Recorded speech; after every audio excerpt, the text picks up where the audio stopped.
Ada lah semua sikit tu. Apa tu macam semua. Ni nah. Ngon kemarin dengan ini. Dia nak demam ni, dah kat lakai. Saya mengucapkan terima kasihlah kerana datang ke kampung kami bagi bantuan yang kami tak sangka-sangka lah. Bantuan yang kami terima, terima kasih banyak lah.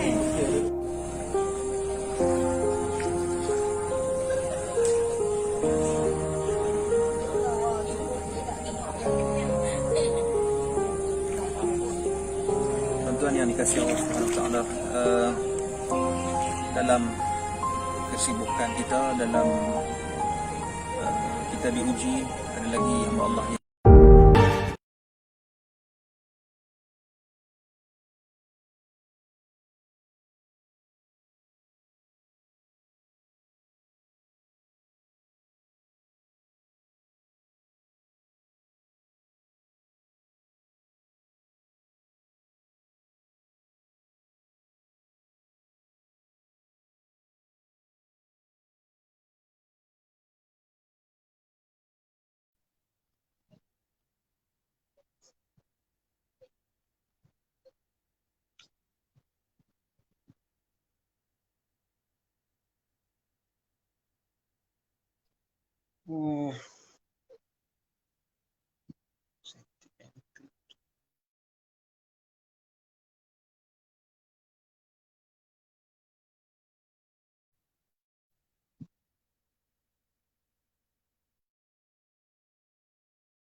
Assalamualaikum warahmatullahi wabarakatuh.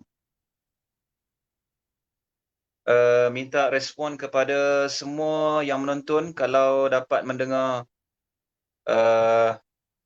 suara saya pada malam ini selaku wakil daripada pihak penganjur. Mohon respon daripada semua yang sedang menonton.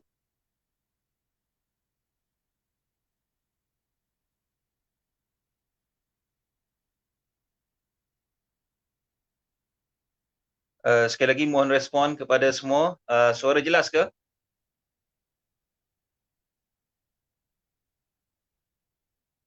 Saya bagi masa dalam seminit 2. Mohon respon. Audio dan juga video dapat dilihat ataupun tidak? Okey, jelas Baik, bismillahirrahmanirrahim. Assalamualaikum warahmatullahi wabarakatuh. Alhamdulillahirabbil alamin wassalatu wassalamu Rasulillah wa ala alihi wa ashabihi ajma'in. Alhamdulillah, syukur pada Allah Subhanahu wa taala pada malam ini daripada pertubuhan Du'afa Sejahtera dapat menganjurkan bicara ilmu yang dianjurkan oleh pihak NGO ini, dan pada malam ini insya-Allah alhamdulillah kita dapat bersama dengan seorang tokoh pendakwah yang tidak asing lagi dalam negara kita, iaitu Al-Fadilah Ustazah Asma binti Harun, yang juga merupakan penasihat kepada NGO Sahabat Amal Care, dan juga baru-baru ini dilantik sebagai ikon dakwah Yayasan Dakwah Islamiah Yadim. Dan alhamdulillah pada malam ini tajuk yang akan dibicarakan sangat baik, sangat menarik, iaitu Asma binti Abu Bakar, Sri Kandi Pilihan, yang insya-Allah akan dikupaskan oleh Ustazah Asma kita. Jadi minta je sebaik kepada anda semua untuk bantu share, kongsikan secara langsung ini, mudah-mudahan mendapat manfaat kepada semua yang mendengar pada malam ini secara khususnya. Jadi tanpa melengahkan masa, Assalamualaikum Ustazah. Waalaikumsalam warahmatullahi wabarakatuh. Apa khabar Ustazah, sihat ya? Alhamdulillah, sihat walafiat. Alhamdulillah. Ustaz apa khabar? Alhamdulillah sihat, alhamdulillah. Minta maaf Ustazah, di awal tadi mungkin ada masalah teknikal sikit. Barangkali teknikal ni pun kena COVID agaknya. Oh, teknikal tu kena. Itulah. Baik, terima kasih Ustazah kerana sudi menerima undangan pada malam ni. Jadi tanpa melengahkan masa, saya dengan segala hormatnya silakan Ustazah Asma untuk memanjangkan lagi bual bicara pada malam ini. Silakan Ustazah. Okey. Subhanallah, subhanallah, alhamdulillah, Allahu akbar. A'udzubillahi minasyaitonirrajim. Bismillahirrahmanirrahim. Assalamualaikum warahmatullahi wabarakatuh. Alhamdulillah, alhamdulillahi rabbil alamin. Wassalatu wassalamu ala asyrafil anbiya'i wal mursalin wa ala alihi wa sahbihi ajma'in. Segala puji bagi Allah, segala penghormatan, segala kesejahteraan adalah bagi Allah Subhanahu wa taala. Selawat dan salam buat junjungan agung Nabi Muhammad sallallahu alaihi wasallam serta ahli keluarga baginda dan juga para sahabat. Subhanallah, tuan-tuan, puan-puan, muslimin, muslimat yang dirahmati Allah sekalian. Marilah sama-sama kita memulakan majlis ilmu kita pada malam ini dengan bacaan Ummul Kitab Al-Fatihah.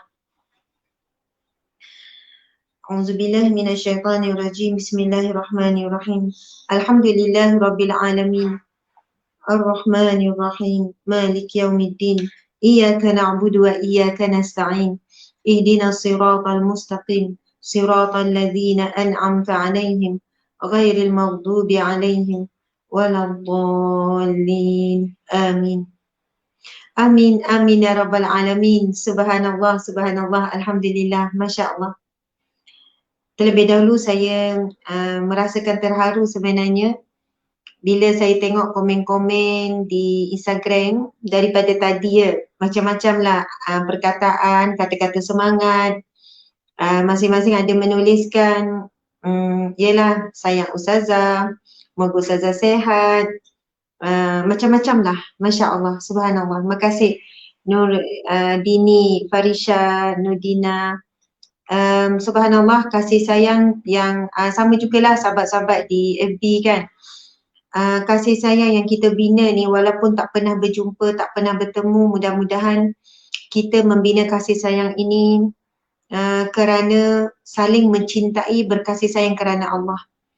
Tuan-tuan, puan-puan sekalian, besar sebenarnya kedudukan orang yang saling berkasih sayang kerana Allah. Ini disebutkan dalam hadis Nabi yang sahih tentang 7 golongan yang mendapat naungan Allah di hari yang tiada naungan melainkan naungan Allah, iaitu ketika di mahsyar. Dan antara 7 golongan tersebut, salah satunya adalah mereka yang saling berkasih sayang kerana Allah.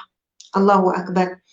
Sebab itu kita bertemu di atas jalan menuntut ilmu, di atas jalan berpesan kepada kebenaran, berpesan kepada kesabaran. Kita berada di jalan, kita sama-sama beramal soleh.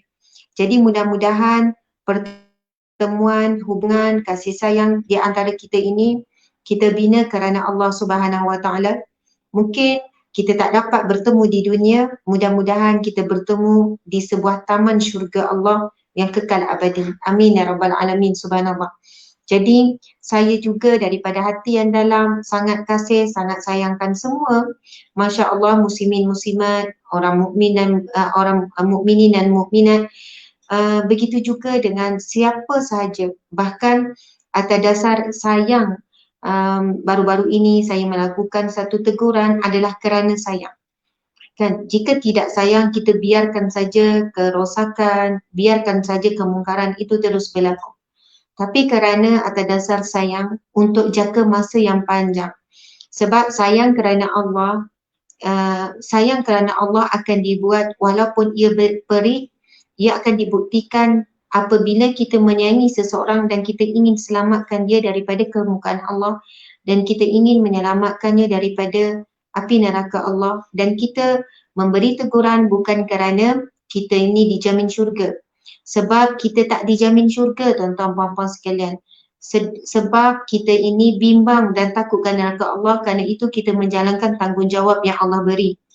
Kerana kita ini tak dijamin syurga dan tak dijamin selamat daripada api neraka, maka kita terus menerus membuat kerja-kerja amal, kerja kebajikan, kerja amal soleh, mengajak seramai mungkin, subhanallah, kan seramai mungkin untuk bersama-sama. Saya ada tengok Ustazah ada down, Masya Allah. Sahabat-sahabat sekalian, semangat, down itu perkara yang biasa bagi manusia. Saya pun sama, tuan-tuan puan-puan sekalian. Ada waktunya semangat, ada waktunya rasa cekal, rasa kuat, rasa nak buat itu bawa ni. Ada harinya down, tak nak buat apa-apa, menangis, terduduk dan sebagainya. Tetapi begitulah kalau kita tengok, kan lumrah fitrah kanak-kanak sendiri. Kan kerana dia belajar daripada jatuh, dia boleh berdiri dengan tegak. Kanak-kanak juga belajar daripada sakit dan akhirnya dia tidak mengulangi perbuatan yang boleh menyebabkan sakit. Sebab itu sebenarnya kita banyak belajar daripada jatuh supaya kita tidak lagi jatuh di lubang yang sama. Kita belajar daripada banyak kesilapan, daripada banyak dosa yang kita lakukan, kemudian kita diperlihatkan Allah kesan-kesan dosa. Jadi kita belajar supaya tidak mengulangi dosa. Sebab itu kadang-kadang bila saya sendiri down dengan sesuatu perkara, soalan yang saya akan tanya kembali, saya sebenarnya down kerana manusia ke? Jadi kalau saya down kerana manusia, adakah saya hidup untuk manusia? Adakah yang saya buat, perkara yang saya buat ni kerana nak mendapat redha, pujian, penghargaan manusia ataupun Allah? Jika benar kita buat sesuatu kerana Allah, maka tidak ada manusia yang boleh mengalahkan niat, nekat dan tindakan kita. Tapi jika kita kalah dan berhenti, kan, jika kita kalah, kita berhenti kerana kata-kata manusia, masa tu kita harus sedar mungkin kita buat kerana nak mendapatkan pujian, kemasyhuran, glamour dan sebagainya. Na'udzubillah min zalik. Masya Allah, Allah Akbar. Itu sedikit mukadimah daripada saya. Saya nak mulakan tajuk kita pada malam ini yang bertajuk, sebenarnya tajuk ni diberikan oleh pihak penganjur lah, bukan saya. Pihak penganjur, jadi saya terima seadanya walaupun macam ada persamaan je tajuk ni dengan nama saya kan. Masya Allah. Baiklah, penganjur kita pada malam ini ialah du'afa sejahtera. Bukan. Penganjur kita pada malam ini ialah du'afa sejahtera. Merupakan satu pertubuhan, bukan kerajaan, NGO. Subhanallah, du'afa sejahtera. Masya Allah, sangat bagus. Nama NGO yang sangat bagus. Kan, du'afa maksudnya golongan yang dhaif tapi sejahtera, nak memberi kesejahteraan kepada orang memerlukan. Okey, moderator pada malam ini Ustaz Muhammad Amin Ismail selaku pengerusi pertubuhan du'afa sejahtera. Penasihat pertubuhan du'afa sejahtera ialah Ustaz Dr. Zamri Mantap. Masya Allah, seorang tokoh ilmu yang saya segani, Ustaz Dr. Zamri Mantap. Kemudian yang ketiga Haji Muhammad Azamin Harun selaku penasihat pertubuhan Du'afa Sejahtera. Ustaz Haji Muhammad Hazami ni nasyid kan. Okey, subhanallah, seterusnya barisan ahli jawatan khas Du'afa Sejahtera, para muslimin dan muslimat yang sedang menonton semua. Masya Allah. Jika kita tengok sikit latar belakang pertubuhan Du'afa Sejahtera, ia merupakan pertubuhan bukan kerajaan NGO hasil cetusan bersama bekas graduan UniSyams pada tahun 2020. UniSyams ni Sultan adalah nama Universiti Sultan Abdul Halim Muazzam Shah International Islamic yang terletak di Alustar Kedah. Masya Allah. Misi utama NGO ini ialah menjadi platform utama kepada masyarakat awam di Malaysia untuk menguruskan tanggungjawab sosial dalam negara secara efisien meliputi aspek pembangunan ekonomi, asnaf, dakwah, pendidikan, kesihatan tanpa mengira latar belakang masyarakat. Okey. Aktiviti yang telah dilakukan oleh Du'afa Sejahtera, Sinar Kasih Ramadan, Masya Allah, kan, kepada asnaf, fakir miskin, frontliner dan sebagainya. Seterusnya mesti bantuan peduli masyarakat COVID-19, jadi banyaklah bantuan yang diberikan termasuk pelarian Rohingya di Kedah, Masya Allah. Kemudian menyantuni asnaf tanpa henti, bantuan kecemasan bencana alam seperti banjir baru-baru ini dan lain-lain. Kita mendoakan supaya NGO Du'afa Sejahtera akan lebih kuat dan lebih teguh dalam membantu umat Islam dan juga saudara kita bukan Islam yang dalam keadaan kesusahan. Masya Allah. Jadi tuan-tuan puan-puan sekalian, marilah sama-sama kita menyumbang, kan, berkongsi rezeki melalui pertubuhan bukan kerajaan ini, Du'afa Sejahtera. Samalah juga macam sahabat amal care, saya faham bila orang melakukan kerja amal ini tanpa ada bantuan keuangan memang sukar untuk kita bergerak. Jadi mereka ini, NGO seperti Du'afa Sejahtera ini adalah tangan dan kaki kita. Tangan kita, kaki kita. Kaki kita tak boleh nak melangkah bantu orang susah, tangan kita pun tak nak membantu orang susah. Tapi NGO ini menjadi tangan dan kaki kita yang menyampaikan bantuan, yang menyampaikan keprihatinan kita dan juga sedekah kita. Subhanallah, Allahu Akbar. Ada ramai ni yang menangis selalu teraniaya kerana manusia. Tuan-tuan puan-puan sekalian, memang kadang-kadang kehidupan kita rasa kita teraniaya dengan manusia, kan? Sebab manusia akan teruji dengan manusia. Kalau binatang buat pada kita, tak adalah kita nak marah sangat, kan? Kalau binatang, sebab kita tahu binatang tu tak ada akal, jadi kita pun tak adalah layan. Tak layan sangatlah marah kita pada binatang, tak adalah bermusuh, kan, kecil hati ke. Bahkan kalau ada binatang makan manusia, kan, contoh singa ke ataupun harimau ke, kan, tak, dia tekam lepas tu makan. Harimau dengan singa tu takkan dibawa pun ke mahkamah untuk diadili, kan, kesalahan, charge ke apa, sebab binatang tidak ada akal dan tidak ada tanggungjawab untuk dia pikul.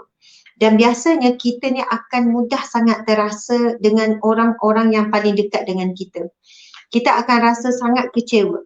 Orang yang paling dekat, yang paling berisiko membuatkan kita sedih.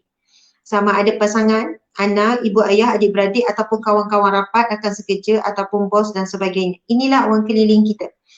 Sebab itu kita perlu bersiap sedia. Bersiap sedia. Apabila terluka, kita dalam keadaan yang cepat boleh merawat diri. Dan jangan expect orang boleh merawat diri kita. Kita perlu merawat diri kita dengan zikir, dengan mohon pertolongan dengan Allah dan sebagainya. Masya Allah, Allahu Akbar.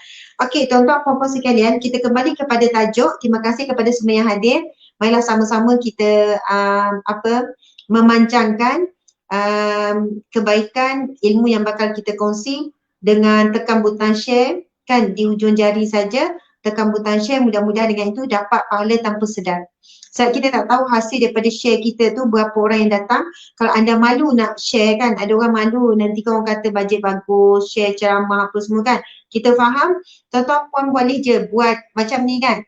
Subhanallah, ada yang suka tulis nota, kan, apa yang kita ni. Jadi bila anda tulis nota tu, kan, apa perkongsian kita, sebenarnya ia menaikkan engagement perkongsian. Jadi ia sangat bagus.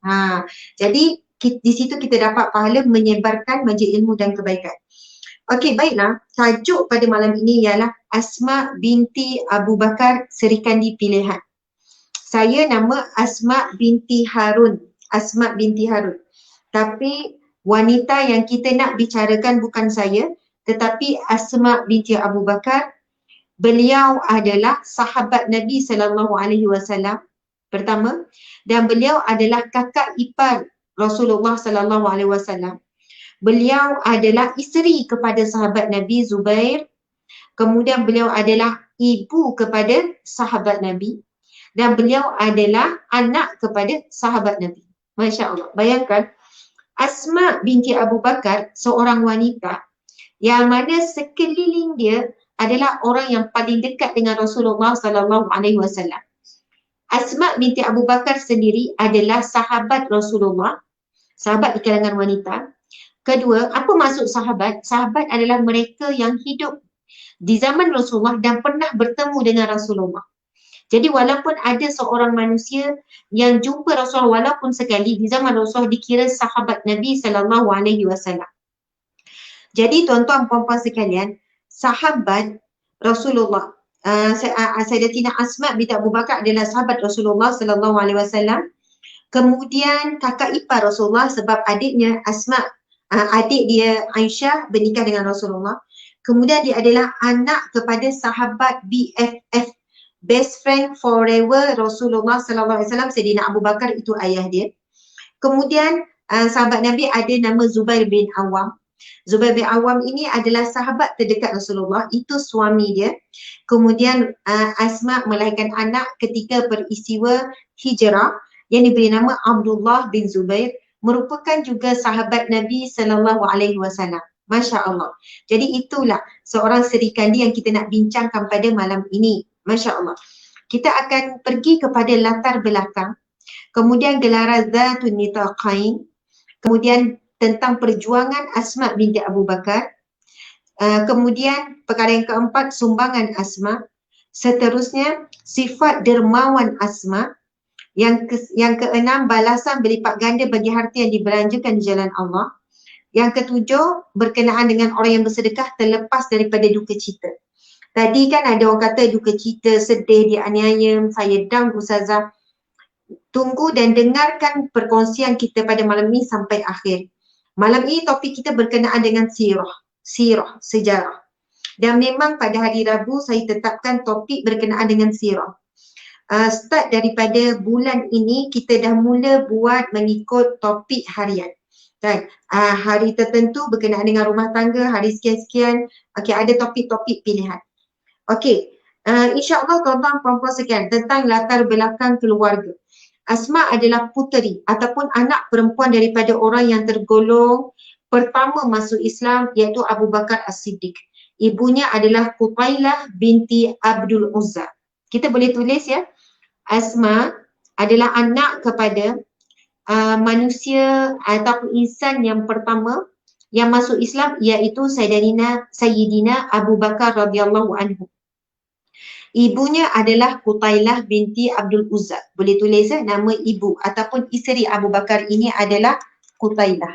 Kita buat rapat sikit. Oh, tak boleh. Okey. Asma binti Abu Bakar merupakan ibu daripada sahabat Nabi, iaitu Abdullah bin Zubair. Abdullah bin Zubair adalah ibu kepada sahabat Nabi. Aisyah, isteri Nabi Muhammad SAW, ialah adik-beradiknya. Sebab apa? Okey, manakala Abdullah bin Abu Bakar ialah adik-beradik Asma seibu dan sebapa. Subhanallah. Okey, latar belakang antara yang terawal memeluk Islam. Asma merupakan antara yang terawal memeluk Islam. Beliau telah memeluk Islam sejak berada di kota Mekah lagi, sebelum hijrah. Dan merupakan dalam kalangan 17 manusia yang terawal masuk Islam. 17 orang terawal masuk Islam, salah seorangnya adalah Asma binti Abu Bakar. Baiklah, kita lihat latar belakang perkahwinan Asma bersama Zubair Al-Awwam. Asma bernikah dengan Zubair Al-Awwam sebelum hijrah. Dan mereka dikurniakan anak bernama Abdullah bin Zubair, Urwah bin Zubair, Mundir bin Zubair, Muhajir bin Zubair dan Hashim bin Zubair. Berapa orang anak Asma? 5 orang. Abdullah, Urwah, Mundir, Muhajir dan Hashim bin Zubair. 5 orang. Saya 7 orang. Subhanallah. Asma tidak lama menikah dengan Zubair. Kerana akhirnya Asma berpisah dengan suaminya Zubair dan Asma tinggal bersama anaknya Abdullah bin Zubair. Subhanallah. Okey, ahli keluarganya di kalangan para sahabat. Beliau merupakan seorang sahabat kepada Rasulullah sallallahu alaihi wasallam yang hidup di zaman baginda Nabi sallallahu alaihi wasallam serta beriman dengannya. Beliau seorang sahabat, begitu juga ayahndanya seorang sahabat. Okey, kita dah sebutkan tadi. Masya-Allah. Tentang kewafatan Sayyidatina Asma. Asma dikurniakan umur yang panjang. Di antara sahabat Nabi yang berumur panjang. Dan beliau meninggal dunia tidak lama setelah puteranya Abdullah bin Zubair meninggal dunia. Ada riwayat mengatakan umur Asma mencecah 100 tahun. Ataupun 9 tahun lebih lah, hampir 100 tahun begitu. At-Tabari mengatakan bahawa Asma meninggal selang 10 atau 20 hari setelah Abdullah bin Zubair gugur.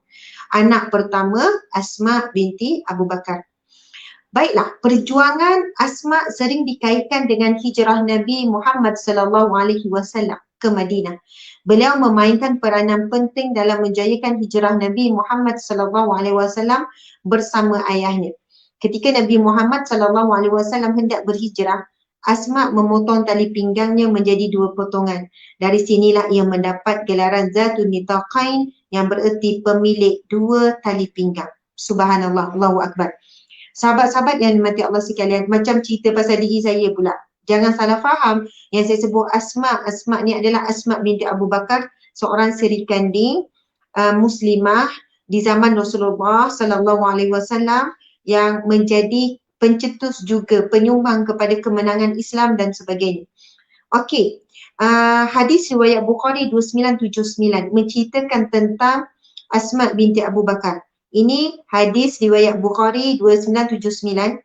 Maksudnya, aku menyiapkan bekal perjalanan Rasulullah sallallahu alaihi wasallam di rumah Abu Bakar. Ketika baginda hendak melakukan hijrah ke Madinah, dia berkata, dan kami tidak mendapatkan kain untuk mengekal bekal makanan, untuk mengikat bekal makanan dan minuman baginda. Lalu aku katakan kepada Abu Bakar, demi Allah, aku tidak mendapatkan sesuatu untuk mengikat perbekalan tersebut, kecuali kain tali pinggangku. Abu Bakar berkata, kalau begitu kamu potong 2 tali pinggangmu itu, di mana yang sepotong kamu gunakan mengikat air dan sepotong lagi untuk mengikat bekal makanan. Maka kemudian aku melaksanakannya. Kerana peristiwa itu kemudian Asma radhiyallahu anha dipanggil dengan gelaran Zatun Nitaqain, pemilik 2 potong tali pinggang. Subhanallah, Allahu Akbar. Sahabat-sahabat, tuan-tuan puan-puan yang dirahmati Allah sekalian, keberanian Asma binti Abu Bakar menyelah ketika peristiwa hijrah Rasulullah dan ayahandanya daripada Mekah ke Madinah. Pada saat itu, jika kita mengimbau kembali sirah, para musuh Abu Jahal, Abu Lahab dan sebagainya, kan, musyrik ni telah memberikan tawaran yang sangat istimewa kepada sesiapa yang boleh menangkap Muhammad hidup-hidup ataupun membunuh Muhammad, maka akan diberi upah. Sebahagian yang berpendapat mengatakan upah itu berupa 80 ekor unta merah. Ada yang mengatakan 100 ekor unta merah, begitulah. Kalau zaman kita sekarang, tuan-tuan puan-puan sekalian, barang yang paling berharga zaman kini adalah emas. Kan? Emas satu nilai yang berharga. Tetapi pada zaman tersebut yang paling berharga, harta yang paling bernilai tinggi adalah unta merah. Siapa yang memiliki unta merah ini, itu adalah lambang kekayaan. Bayangkan tawaran ketika itu, siapa yang boleh mengejar, menangkap Muhammad hidup-hidup ataupun membunuh akan diberi tawaran unta merah sebanyak 100 ekor. Ada riwayat mengatakan 80 ekor. Lalu pembunuh upahan, penjejak, para musyrikin, bila mendengar tawaran itu, mereka berlumba-lumba untuk menangkap, kan, berlumba-lumba untuk mendapatkan Nabi Muhammad sallallahu alaihi wasallam. Masya-Allah.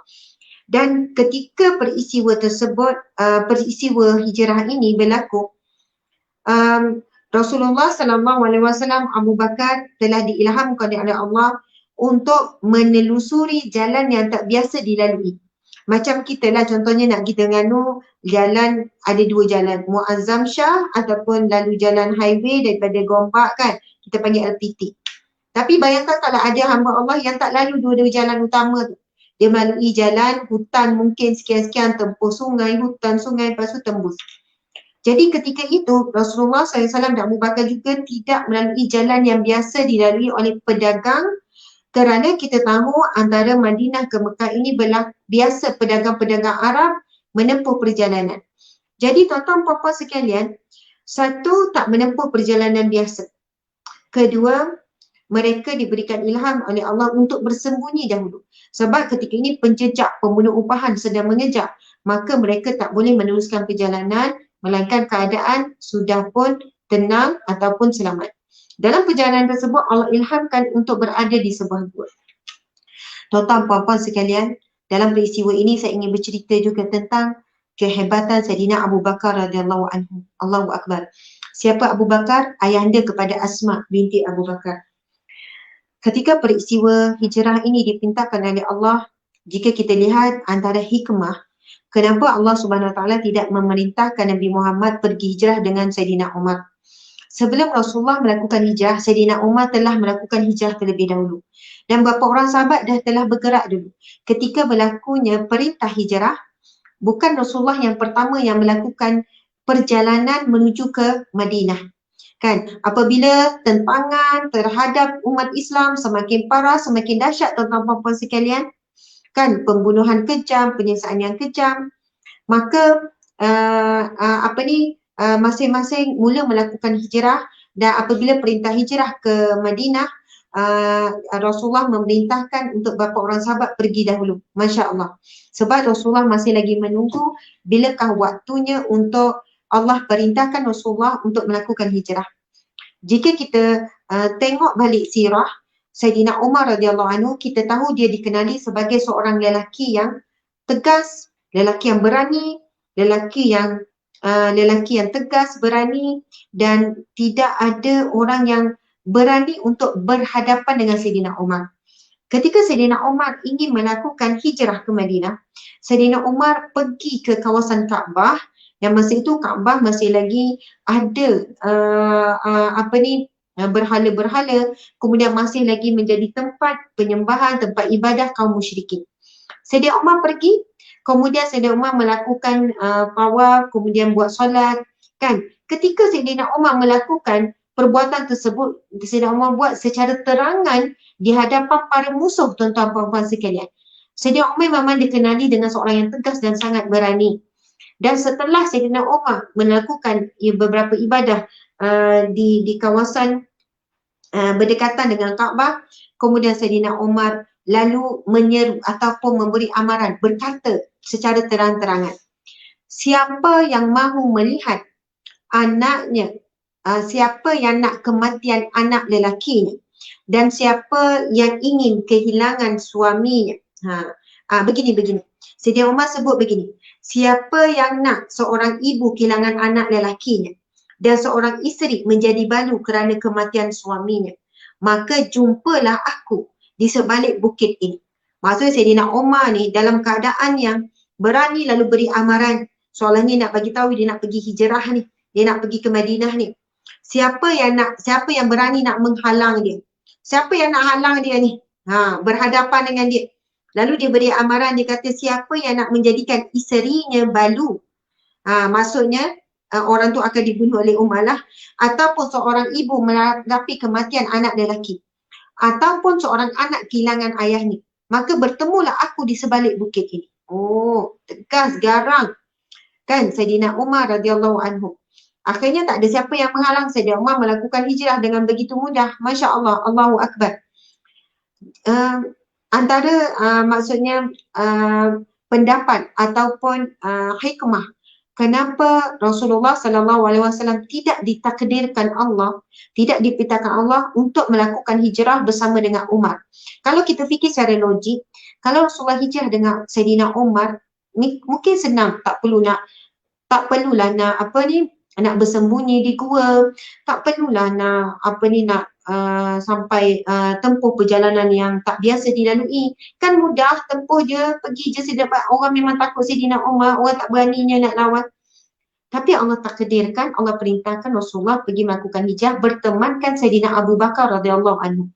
Sayyidina Abu Bakar dikenali seorang lelaki yang lemah lembut, lelaki yang santun, lelaki yang penuh dengan belas kasihan dan sebagainya. Masya Allah, Allahu Akbar. Jadi sudah tentu ada hikmah yang besar. Antaranya adalah Rasulullah SAW bersama Abu Bakar dilindungi oleh Allah sepenuhnya. Kan? Bukanlah Rasulullah dapat perlindungan daripada Umar, Rasulullah dilindungi oleh Umar, tidak. Rasulullah dilindungi, Sayyidina Abu Bakar dilindungi oleh Rasulullah, oleh Allah Subhanahu Wa Taala sepenuhnya. Tuan-tuan puan-puan sekalian, Masya Allah. Jadi antara kisah sedih Sayyidina Abu Bakar radhiyallahu anhu, okey, baiklah tuan-tuan puan-puan sekalian. Mungkin ramai yang tak tahu berapa umur Sayyidina Abu Bakar. Sayyidina Abu Bakar adalah bapa mertua Rasulullah. Bapa mertua Rasulullah. Kan membesar lebih kurang dengan Rasulullah. Sebab yang berkahwin dengan Rasulullah adalah anak perempuannya, iaitu Sayyidatina Aisyah radhiyallahu anha, yang dikahwinkan ketika masih kecil lagi. Masya Allah. Dalam perjalanan Rasulullah dengan Sayyidina Abu Bakar, sahabat-sahabat sekalian, Sayyidina Abu Bakar berjalan kejap ke kanan, kejap ke kiri, kejap ke depan, sekejap kanan, sekejap kiri. Lalu Rasulullah bertanya, wahai Abu Bakar, kenapa kamu berjalan begitu? Kan? Kejap ke kanan, kejap depan, kejap kiri. Lalu Abu Bakar menjawab, ya Rasulullah, sekiranya ada anak panah musuh, kan? Belakang pun ya, kejap belakang, kejap ni. Sekiranya ada anak panah musuh yang ingin menunjukkan kepadamu, ya Allah, biarlah terkena pada batang tubuhku dulu, ya Rasulullah. Allahu Akbar. Hebat Sayyidina Abu Bakar. Masya Allah, tuan-tuan puan-puan sekalian. Bayangkan, Sayyidina Abu Bakar berseorangan dengan Rasulullah, tapi dalam keadaan dirinya sendiri yang lemah, kan? Bukannya kuat, sebab umur Rasulullah dengan Sayyidina Abu Bakar selang dalam 2 tahun macam tu je. Kalau ketika peristiwa hijrah ini Rasulullah umur dalam 53 tahun, Sayyidina Abu Bakar dalam 55 tahun. Tua dalam 2 tahun. Maksudnya mereka berdua ni adalah warga emas kalau umur kita sekarang. Rasulullah umur 53, Sayyidina Abu Bakar pula 55, masing-masing dah menuju ke usia emas dah. Kan 10 tahun je lagi Rasulullah meninggal dunia. 10 tahun 63, 63 Rasulullah meninggal dunia. Masya Allah. Maksudnya kita ni jangan bayangkan orang muda umur 30 lebih pergi nak merentas padang pasir ni, tak, bukan umur 30 lebih, bukan umur 40 lebih, dah umur 50 lebih. Dan Sayyidina Abu Bakar radhiyallahu anhu, bagaimana sayangnya dia pergi berjalan kiri kanan bergerak dengan cara begitu. Rasulullah tanya kenapa? Ya Rasulullah, sekiranya ada musuh yang ingin memanah, maka biarlah terkena pada batang tubuhku dulu. Kemudian apabila mereka membuat keputusan ilham daripada Allah untuk bersembunyi di Gua Sur, subhanallah. Ini adalah teknik ataupun taktikal daripada dikesan dan dijejaki oleh kafir Quraisy. Dan berlakulah satu lagi peristiwa yang sangat mengharukan ketika Gua Sur ni satu gua yang tidak dijejaki ataupun tidak pernah dimasuki oleh manusia. Tak pernah dimasuki. Maksudnya ada gua-gua tertentu manusia biasa masuk, mungkin manusia duduk, mungkin manusia wallahualam ada aktiviti lah. Tetapi Gua Sur bukan gua yang biasa dimasuki dan tak ada manusia masuk. Maka kita boleh bayangkan gua ini berada di atas bukit, bukit yang berbatu-batu, batu yang tajam dan sebagainya. Kemudian laluannya tak pernah dilalui oleh manusia, sudah tentu bukit ini sangat sukar untuk dilalui. Lalu ketika itu Sayyidina Abu Bakar meminta Rasulullah, kan dia menundukkan dirinya dan meminta Rasulullah naik ke atas belakangnya. Dan dia ingin mengendong Rasulullah sampai naik ke Gua Sur. Subhanallah. Sayyidina Umar meminta juga, kan? Subhanallah. Akhirnya Rasulullah tidak boleh menolak, Rasulullah pun duduklah di atas, maksudnya belakang, dan Sayyidina Abu Bakar dalam usianya 55 tahun lebih kurang mengendong Rasulullah di belakangnya sambil dia mendaki Gua Sur. Subhanallah, Allahu Akbar, Masya Allah. Dan mungkin kita bayangkan tuan-tuan puan-puan sekalian, oh mungkin Abu Bakar sadar, mungkin Abu Bakar berbadan besar, kuat kot walaupun umur 50 lebih, mungkin dia maksudnya dia badan yang kaka lah kan, kuat. Sebab tu dia mampu menampung berat Rasulullah SAW. Tetapi jika kita baca sirah sahabat-sahabat sekalian, fizikal Sayyidina Abu Bakar digambarkan seorang lelaki yang kurus kering. Bahkan kekurusan Sayyidina Abu Bakar ini terlihat pada batang tubuhnya itu, rangka tulang dan sebagainya. Maksud Sayyidina Abu Bakar yang kita ceritakan ini bukannya lelaki yang berbadan sasa, tetapi lelaki yang semangatnya perkasa. Kan badannya kurus, badannya kurus sahabat-sahabat sekalian, dalam keadaan usia dah 54-55 tahun, namun kerana besarnya kecintaan pada Rasulullah sallallahu alaihi wasallam, dalam keadaan dia juga penat tuan-tuan puan-puan sekalian, tetapi ketika nak mendaki Gua Sur, Sayyidina Abu Bakar meminta Rasulullah dan dia ingin mengendong Rasulullah sampailah naik. Allahu Akbar, Masya Allah. Dan cerita ini bukan berakhir di situ saja. Apabila sampai ke depan pintu Gua Sur, subhanallah, satu gua yang tidak pernah dimasuki oleh manusia, maka sudah tentu di hadapan Gua Sur itu adanya kita panggil sawang lah, ataupun ada sawang, ataupun ada, maksudnya ada sarang burung. Kita dengarkan kisah tu. Lepas tu lebah membuat sarang. Maka Sayyidina Umar meminta Rasulullah SAW untuk tunggu di luar, lalu Sayyidina Abu Bakar masuk dahulu, kerana Sayyidina Abu Bakar berniat jika ada binatang yang berbisa biarlah terkena pada dirinya dulu. Jika ada apa-apa, kemudian Sayyidina Abu Bakar masuk dan membersihkan kawasan gua, dalaman. Kemudian Sayyidina Abu Bakar mengambil serbannya, kemudian dipotong, menutup lubang-lubang. Sebab dibimbangi adanya binatang-binatang yang berbisa. Allahu Akbar, subhanallah. Setelah selesai, ini sangat tinggi kecintaan Sayyidina Abu Bakar pada Rasulullah. Setelah selesai, Sayyidina Abu Bakar pun mempersilakan Rasulullah untuk masuk. Apabila masuk, kan, kemudian Sayyidina Abu Bakar duduk bersimpuh, kemudian Sayyidina Abu Bakar pun meminta Rasulullah, ya Rasulullah, silalah berehat di atas ribaku ya Rasulullah. Dan saat ini Rasulullah berkata, wahai Abu Bakar, kamulah yang lemah, kamulah yang penat, wahai Abu Bakar. Tapi tidak, Sayyidina Abu Bakar tetap meminta Rasulullah untuk tidur kan di atas ribaannya. Masya Allah, Allahu Akbar. Ini seorang bapa mertua dengan menantunya. Rasulullah adalah menantu kepada Sayyidina Abu Bakar. Namun hubungan sahabat seperjuangan melampaui segala-galanya. Kasih sayang kerana Allah, kasih sayang kerana Islam, kasih sayang kerana Rasulullah melampaui segala-galanya, tuan-tuan puan-puan sekalian. Setelah itu, apabila Rasulullah telah berada di atas riba dan Rasulullah telah pun terlelap, dah pun terlena, tuan-tuan puan-puan sekalian, Masya Allah, ada satu lubang yang tak dapat ditutup. Sebab ini gua yang terbiar, manusia tak masuk, jadi ada binatang-binatang. Lalu Sayyidina Abu Bakar menutup dengan salah satu anggota badannya, dikatakan kakinya. Maksudnya sambil dia meriba Rasulullah, sambil itu dia menutup lubang tersebut dengan kakinya. Kemudian akhirnya disengat oleh binatang berbisa dan Rasulullah hanya menyedari bahawa Sayyidina Abu Bakar sedang menahan sakit apabila ada air mata Sayyidina Abu Bakar yang jatuh menitik ke atas pipi Rasulullah. Dan lalu Rasulullah terkejut, Rasulullah bertanya, kenapa Abu Bakar? Lalu Abu Bakar menceritakan bahawa dia sedang menahan sakit. Kemudian Rasulullah kata, kenapa kamu tidak mengejutkan aku? Kemudian Abu Bakar kata, aku tidak sanggup mengejutkanmu ya Rasulullah. Lalu dikatakan Rasulullah meludah. Kemudian Rasulullah membacakan doa tertentu. Kemudian Rasulullah menyapu kepada bahagian yang disengat. Subhanallah, kemudian kaki yang disengat tersebut sembuh dengan mukjizat Rasulullah sallallahu alaihi wasallam. Masya-Allah. Akhirnya Sayyidina Abu Bakar pernah menyebutkan, sesungguhnya kaki yang Rasulullah pernah mengubatku, itulah kaki yang paling kuat sampai akhir usia Sayyidina Abu Bakar. Maksudnya kaki itulah yang paling kuat. Masya Allah, barakah aili Rasulullah, dan dibacakan oleh Rasulullah sallallahu alaihi wasallam. Masya Allah, Allahu Akbar, subhanallah, tuan-tuan, puan-puan yang dirahmati Allah sekalian. Ada yang kata berdosa memusnahkan tempat tinggal makhluk yang lain. Dalam peristiwa ini, Sayyidina Abu Bakar bukan memusnahkan, hanya pergi berlindung dan tidak membunuh apa-apa binatang, cuma menutup beberapa lubang kan yang boleh menyebabkan mungkin binatang-binatang yang berbisa dan sebagainya. Memusnahkan tempat tinggal binatang ni, ia contohnya seperti hutan yang menjadi hutan simpan yang sepatutnya tempat tinggal binatang, lalu dimusnahkan oleh manusia yang rakus, aktiviti pembalakan, pembinaan dan sebagainya.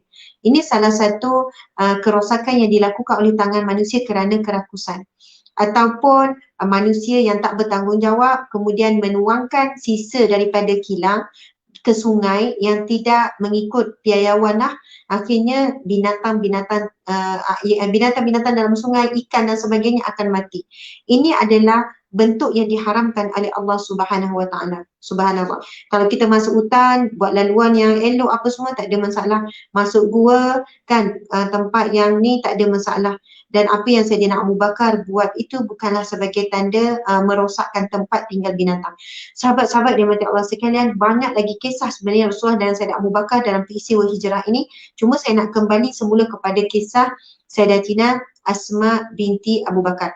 Saat Rasulullah dengan Sayyidina Abu Bakar berada di dalam Gua Sur, yang bertugas sebagai menghantar makanan adalah Asma. Menghantar makanan dalam keadaan situasi yang tegang, dicari, dijejaki dan sebagainya. Di sini kita lihat keberanian Sayyidina Asma. Subhanallah. Bayangkan ya, seorang wanita yang sedang hamil, dikatakan wanita Sayyidina Asma ketika ini telah pun syarat hamil, dalam keadaan gelap gelita.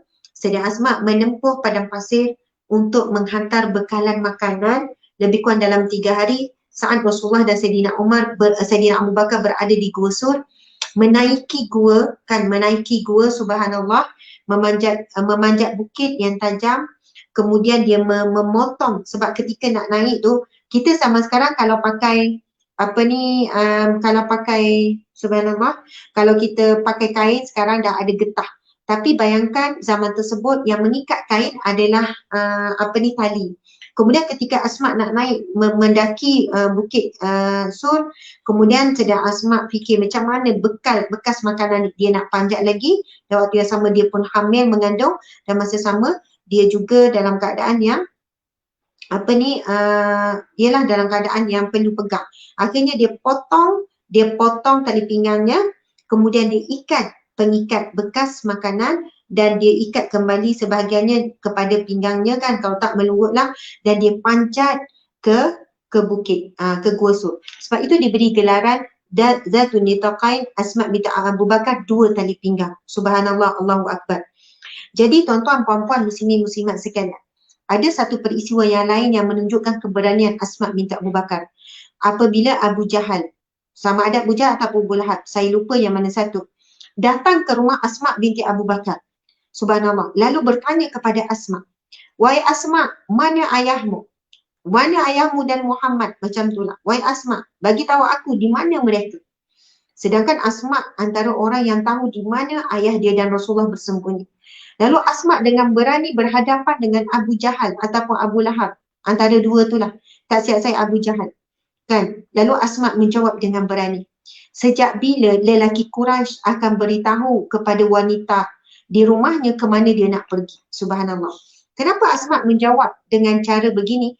Kerana budaya masyarakat Quraisy, kalaulah lelaki nak keluar daripada rumah, memang dia tak bagi tahu kepada isteri ataupun anak-anak dia. Tak adalah, abang nak pergi mengetai kejap ni, abang nak pergi mancing ni. Maksudnya, budaya masyarakat Quraisy ni, kalau lelaki nak keluar je. Kadang isteri tak tahu pergi mana, orang perempuan tak tahu pergi mana. Jadi Asma menjawab, Asma tak jawab bijak jawapan dia. Asma, Abu Bakar ni dia tak jawab, "Mana aku tahu." Kan, aku tak tahu. Tapi Asma menjawab, bila lelaki Quraisy memberitahu ahli keluarganya dia nak ke mana.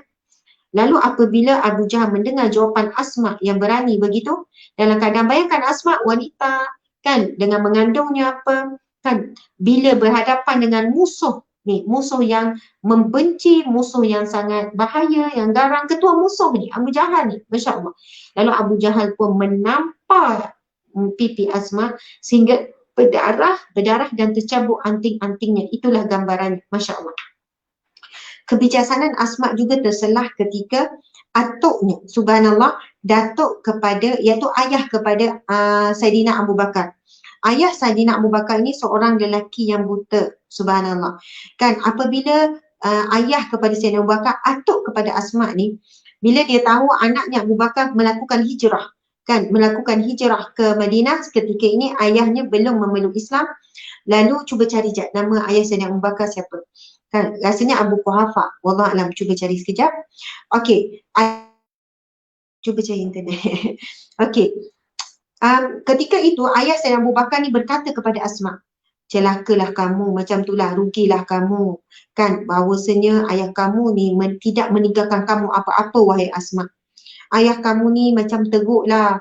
Sebab Abu Bakar, sahabat-sahabat sekalian, memang seorang yang hartawan, seorang yang memiliki harta lah, kan, seorang yang businessman juga, tetapi telah membelanjakan semua hartanya di jalan Allah. Ketika peristiwa hijrah, dia berikan hartanya, belanjakan hartanya, beli kuda, beli itu untuk kelengkapan. Maksudnya hijrah dilakukan, berkuda, naik unta dan sebagainya untuk perjuangan agama Allah. Bayangkan. Dan ketika ini ayahnya kan berkata kepada anaknya Asma, macam kesianlah kat engkau ni Asma, kan, kesianlah ni dekat anak-anak ni kan, sebab ayahmu pergi tak meninggalkan apa-apa harta pun, tak tinggalkan apa-apa. Teruklah, maksudnya atuk ni kata teruknya lah. Teruk ni siapa? Anak dia sendirilah. Lalu Asma sangat bijak ketika itu, lalu dia meletakkan beberapa biji batu dalam satu lubang, dan lubang itu biasanya lubang yang disimpan harta lah. Jadi Asma ni dia mengambil tangan atuk dia yang buta ni, lalu dia bawa tangan tu, lalu dia kata letak batu, lepas tu dia letak kain. Lepas tu dia kata, wahai atuk kan, atuk, sesungguhnya ayah ada meninggalkan sesuatu. Bagus dan bijaknya Asma ni, dia bukan menambah visa pula. Betul lah tu, kan ayah tak ada tinggal apa-apa, semua dibelanjakan, tak ada tinggal lah belanja ni, kita nak makan apa, tak ada. Asma bijak menjaga apa?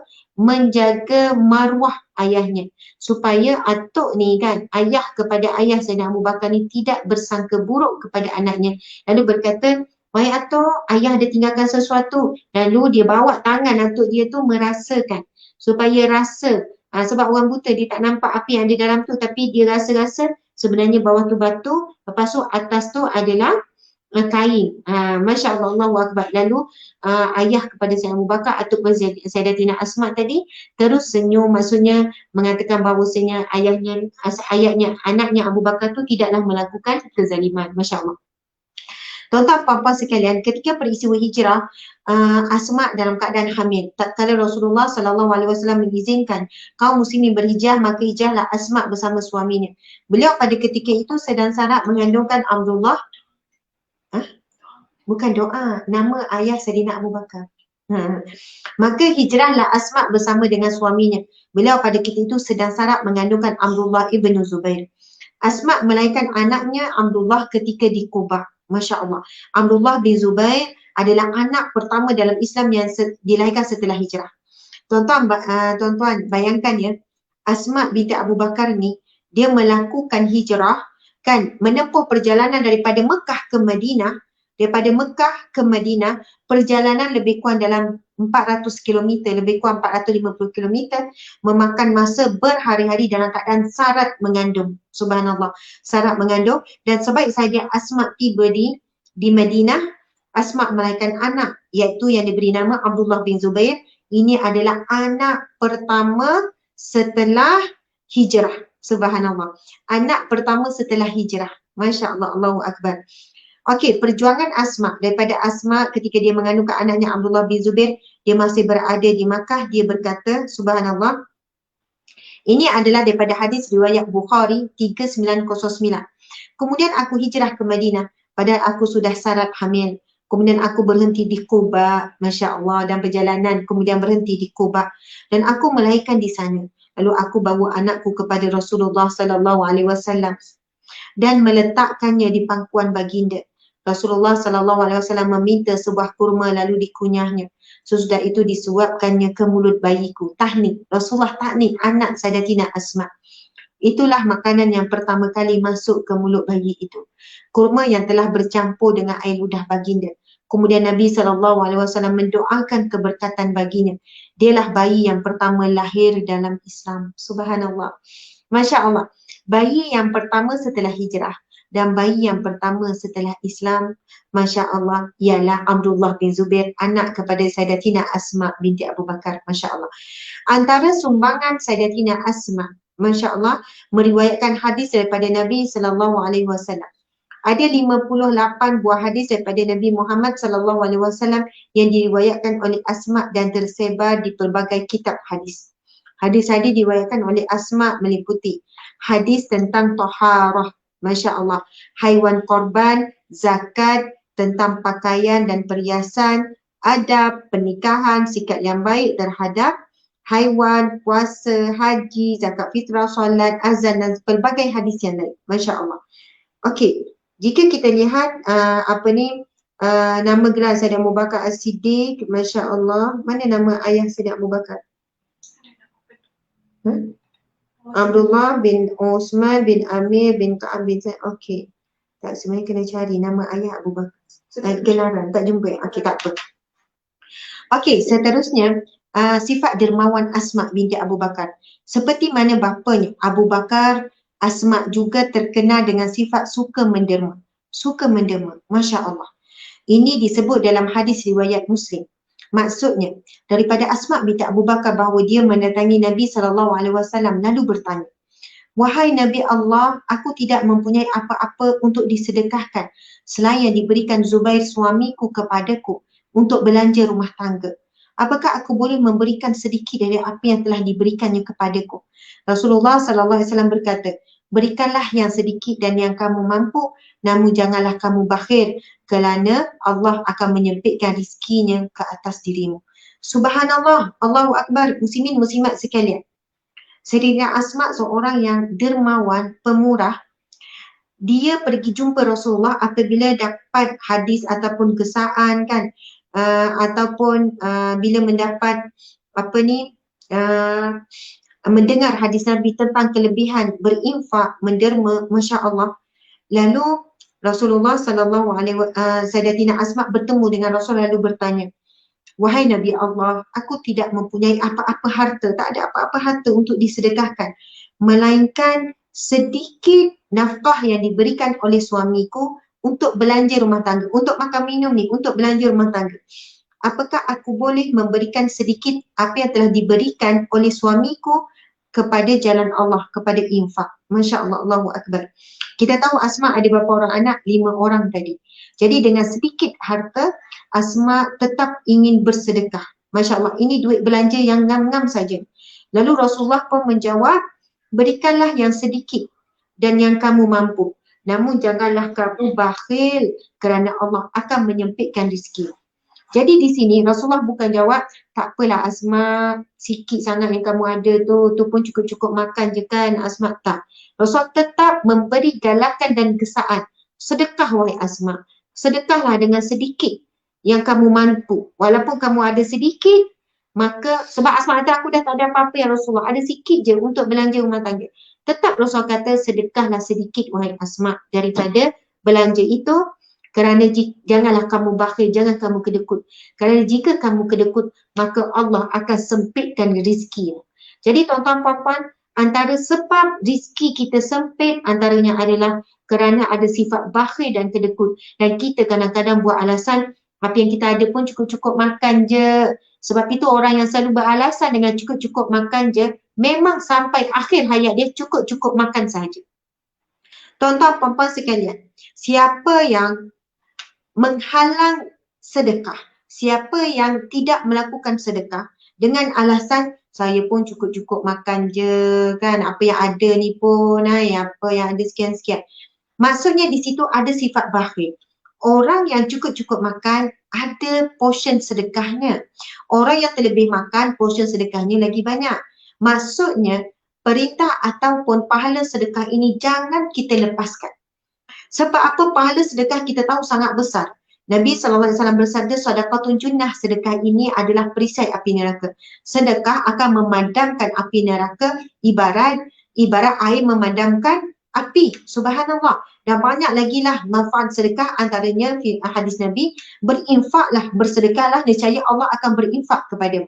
Orang yang selalu berinfak, selalu banyak sedekah, Allah akan menambah-nambah rezeki. Orang yang bakhil dan kedekut akan disempitkan rezeki oleh Allah sebagaimana hadis Nabi tadi. Sebab itu, kita tak boleh kata, "Bab sedekah ni orang kaya lah, orang yang mampu lah, kita tak mampu buat apa sedekah." Kita akan menyesal di dalam kubur, kita akan menyesal di mahsyar kelak. Sebab apa? Sebenarnya pahala ganjaran sedekah ini bukan disediakan untuk orang-orang yang mampu, untuk orang kaya sahaja. Tetapi ia perlu dikejar, ia perlu diperjuangkan oleh semua golongan. Orang susah ke, orang miskin ke, orang senang ke, orang kaya ke. Bagi orang susah dan sahabat-sahabat Nabi kebanyakannya orang susah, orang fakir miskin. Tetapi apabila mendengar hadis Nabi tentang sedekah, mereka mencari-cari, selak barang selak itu, cari dalam rumah apa yang dia boleh sedekah. Apa yang boleh sedekah walaupun dia sendiri miskin. Sebab dia tidak ada alasan, tak beralasan. Ya Rasulullah, aku ni pun cukup makan ya Rasulullah, gini-gini. Kan bila Sayyidah Asma jumpa Rasulullah, Rasulullah tetap berkata, wahai Asma, sedekahlah sedikit yang kamu mampu. Jangan kamu jadi bakhil wahai Asma. Kerana Allah akan menyempitkan rezeki bagi orang yang bakhil, orang yang kedekut. Subhanallah. Dan di sana ada hadis Nabi SAW. La yadakhul jannah bakhil. Rasulullah SAW bersabda, tak masuk syurga orang-orang yang bakhil. Orang yang kedekut tak masuk syurga. Iaitu orang yang ada kelebihan harta. Ini ditujukan kepada orang yang ada kelebihan harta, namun masih lagi bersikap kedekut. Jadi tuan-tuan, puan-puan sekalian, kita lihat antara kedermawan, subhanallah, daripada Abdullah bin Zubair, suaminya sendiri. Masya Allah. Ini pengakuan daripada suaminya, Abdullah bin Zubair radhiyallahu anhu, dia berkata, tidaklah ku lihat dua orang wanita yang lebih dermawan daripada Aisyah dan Asma. Subhanallah. Oh, mohon maaf. Abdullah bin Zubair adalah anak dia. Anak saudara kepada Aisyah dan anak kepada Sayyidatina Asma. Abdullah bin Zubair menyebutkan, tidaklah ku lihat dua orang wanita yang lebih dermawan daripada Aisyah dan Asma. Kedermawanan Aisyah dan Asma berbeza. Aisyah lebih suka mengumpulkan sesuatu dahulu kemudian baru menginfakkannya. Manakala Asma lebih cenderung untuk bersedekah terus tanpa mengumpulkannya terlebih dahulu. Allahu Akbar. Mudah-mudahan saya pun sebagai nama pun Asma kan, mudah-mudahan ada barakahlah nama saya sama dengan nama Sayyidatina Asma ni. Suka juga bersedekah, berinfak. Sahabat-sahabat sekalian, adik-adik saya ada 10 orang. 7 orang nama semuanya daripada tokoh-tokoh. Antaranya adalah Asma, Aisyah, Khadijah, Asia, Ibrahim, Aminah. Itu nama adik-adik saya. 6 orang nama tokoh. Kemudian ada nama Najihah, Muhammad Nasrullah, Abdul Hadi, Nabilah. Jadi 6 orang nama tokoh. Asma, Ibrahim, Asia, Siti Khadijah, Siti Aminah, Aisyah. Subhanallah. Bila saya tanya ibu ayah kan, antaranya kerana nak mengambil barakah. Memang nama-nama tu berat, nama-nama tokoh ni berat. Tapi ambil barakah. Dan perbincangan alim ulama juga mengatakan antara nama yang afdal, yang ada nama yang afdal untuk kita beri nama anak adalah tingkatan, ada kalau nama Abdullah sekian-sekian, dan nama-nama tokoh antara nama-nama pilihan yang afdal, maksudnya yang terbaik untuk diberikan kepada anak-anak. Bukan sebab nak dibanggakan tentang anak itu, tapi kita mengharapkan daripada nama tersebut adalah barakah, adalah sifat-sifat yang boleh diwarisi oleh tokoh-tokoh tersebut. Masya Allah. Jadi daripada kecil sebenarnya saya dipanggil Asma ni, Asmaul Husna. Daripada kecil orang panggil saya Asmaul Husna. Saya kata tak, saya Asma Harun. Macam tu lah kan, masa kecil. Asmaul Husna sebab nama Allah Asmaul Husna. Masya Allah, nama-nama Allah yang mulia. Asmaul Husna, nama-nama Husna, nama-nama Allah yang mulia. Asma juga membawa maksud yang tertinggi. Jadi kalau hari ni ada orang jumpa saya, dia bawa baby, ada yang macam-macam lah, Ustazah, dia akan sebut, saya letak nama anak saya ni seperti nama Ustazah, mudah-mudahan anak saya jadi macam Ustazah. Saya selalu akan jawab, jangan niat jadi macam saya. Saya ni kamu tak nampak keburukan saya, aib saya, maksiat saya secara tersembunyi. Kan hanya Allah melindungi saja. Kalau Allah buka aib saya, sudah tentu tak ada orang yang suka dan sayang kepada saya.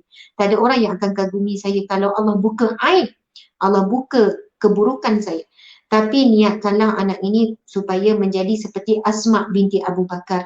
Kenalilah Asma binti Abu Bakar. Tengoklah peribadinya, sumbangannya kepada Islam, kepada hijrah Rasulullah, keberaniannya, kedermawanannya dan sebagainya. Jadi tuan-tuan puan-puan sekalian, Jika kita ada siapa yang sedang mengandung, nak beri nama anak, kita pilihlah kan. Aisyah, Asma, Fatimah, dan kami juga bila memilih nama anak, semuanya adalah nama-nama tokoh, mengambil iktibar daripada itu. Anak saya yang pertama Atikah. Atikah adalah seorang, bukan seorang ya, di zaman Rasulullah ada beberapa orang sahabat Nabi yang bernama Atikah. Tak siap saya 3 orang. Ada salah seorang Atikah itu diberi gelaran isteri para syuhada. Subhanallah. Sebab apa? Atikah ni mula dia menikah dengan seorang sahabat Nabi ni. Kemudian setelah sahabat meninggal, kan adalah sahabat Nabi yang lain pula jadi suami dia, meminang dia. Kemudian dah nikah beberapa ketika, ada yang berapa bulan saja, pergi berperang, meninggal lagi. Sampai 3 kali Atikah di zaman Rasulullah ni, sahabat Nabi ni, kematian suami. Sampailah Atikah ni kata bila dia dipinang lagi setelah 3 kali dia bernikah, suami dia selalu syahid di medan perang, dia kata cukuplah aku menangisi kematian suami-suamiku. Masya Allah, Allahu Akbar. Dan ada lagi beberapa tokoh yang bernama Atikah di zaman Rasulullah. Anak sulung saya nama Atikah, yang kedua nama Luqman. Kita tahu Luqman juga tokoh di dalam Al-Quran menceritakan tentang Luqman. Ada yang mengatakan Luqman ini salah seorang Nabi, ada kata tidak. Jadi ada nama surah Luqman juga tokoh. Anak yang ketiga iaitu Maisarah. Okey, Maisarah, satu ambil nama Sarah iaitu sempena isteri Nabi Ibrahim AS. Kemudian Maisarah juga adalah di kalangan sahabat Nabi. Ia merupakan pembantu kepada Sayyidatina Khadijah. Kan ketika Sayyidatina Khadijah melakukan bisnes dan Sayyidatina Khadijah mengutuskan Maisarah ini untuk menemani Rasulullah melakukan bisnes ke Mekah, ke Madinah. Ke Madinah ataupun ke Syam. Minta maaf. Jadi Maisarah ni nama lelaki sebenarnya, bukan perempuan. Dalam sejarah ini Maisarah adalah seorang lelaki. Peliklah pula kalau yang teman Rasulullah yang ikut pergi bisnes tu. Ini bisnes Khadijah sangat hebat, kita tahu. Sayyidatina Khadijah adalah teknokrat, bilioner, kan trilioner di zaman tersebut, sampai digelar At-Tahirah, wanita yang suci, kan. Sebab keturunannya pun memang jutawan, dan Sayyidatina Khadijah seorang wanita yang bijak menguruskan harta, menguruskan perniagaan, sampai dikatakan bila berlaku musim